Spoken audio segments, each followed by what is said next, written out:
দিদিমণি, আপনি তো এখনো ঘুমাচ্ছেন। আমি আর রুম মুছতে এসেছি। এখন কি আপনার ডিস্টার্ব হবে না তো? বেলা 11টা হয়ে গেছে, এখনো পরে পরে ঘুমা তুই? ঘুমের জন্যই দুনিয়াতে এসেছি। হ্যাঁ, তোকে বিয়ে দিতে তো আমার যুদ্ধ শুরু হয়ে গেছে। কোনো ভালো পাত্র তো আর পাওয়াই যাচ্ছে না। তোর বাবার থেকে শিখ, কিছু শিখ। কিভাবে বড়লোকের ছেলেদেরকে পটাতে হয় একটু ভালো করে শিখ। এটা তো জানবি না, বড়লোকের কোনো ছেলে দেখে পটালে তো আর এত কষ্ট হইতো না। তোর বাবিদের থেকে শিখ। লাইলা আপা, তোমার ঘর মুছা শেষ? আমার রুমটা একটু মুছে দিতে হবে তো। তুমি এতক্ষণ করলে আর কি করে হবে বলো? আমার রুমটা যে এখনো বাকি আছে। হ্যাঁ ভাবি যান, সবগুলো রুম মোছা হয়ে গিয়েছে। আসলে মামের কথা শুনতে শুনতে একটু দেরি হয়ে গেল। মা তো তার মেয়েকে শিখিয়ে দিচ্ছে কিভাবে বড় লোকের ছেলেদেরকে পটানো হয়, তা নাকি আপনার থেকে শিখতে হবে। আমার নননটা দেখি ঘুম থেকে তাড়াতাড়ি উঠে গেল। এত তাড়াতাড়ি কেমনি ঘুম থেকে উঠে গেলে? এখনো তো সবে মাত্র 12টা বাজলো, 3টা বাজতে হবে তো। তুমি তো আবার নিশাচর প্রাণী। আর হ্যাঁ, কালকে মা তোমাকে কি জানি বলছিল আমার থেকে কিছু শিখে নেওয়ার জন্য।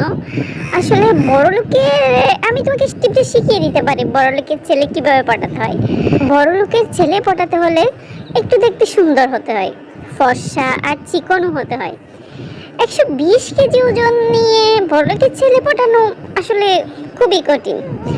সাথে একাডেমিক রেজাল্ট ভালো থাকতে হবে। যেমন ধরো, আমার 2টাতে A+ আছে, গ্র্যাজুয়েশনে ফার্স্ট ক্লাস আছে।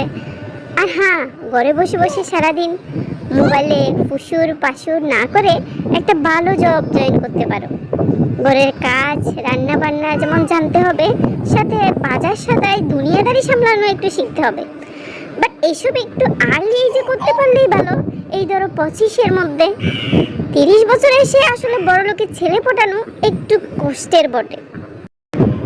তোমাকে এত এত কিছু বলতে হবে না।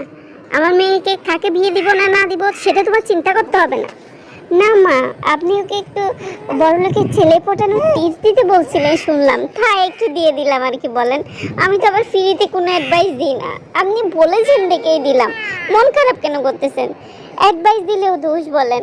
নিজেই তো অ্যাডভাইস চেয়েছেন, এখন দিচ্ছি আর তাতেই দোষ। ভালো করতে নেই, দুনিয়াতে কোনো ভালোর দাম নাই।